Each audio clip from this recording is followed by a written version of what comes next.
Yeah, so here I've got the fuel pump relay and the main relay. The main relay has two switches in it.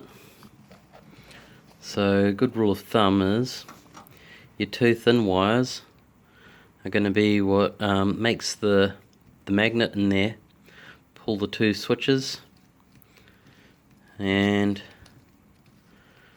I'd say this black with red is for the bottom one, and this other black and red is for the top one.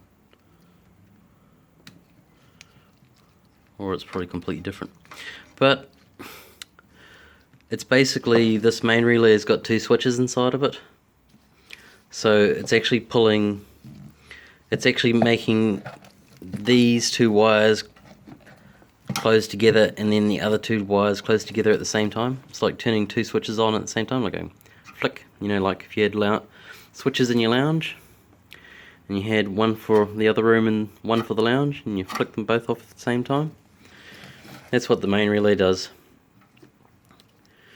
Fuel pump, it's got its two small wires, and one of them is driven by the ECU. So instead of having a mechanical switch that we flick, the ECU's got a switch inside of itself, they call it a transistor. So that will flick on, and it basically makes these two wires join together. So if you wanted to bypass that, all you have to do is put a wire in that one and a wire in that one, because those two thick wires are pretty much what's going to drive the big heavy pump. So if we want to really quickly, where have I chucked it? There it is.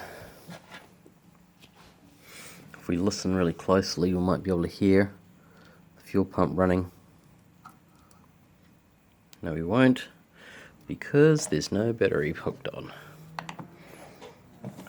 So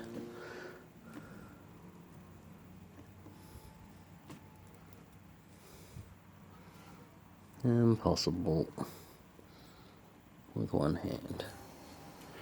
Can you hear it?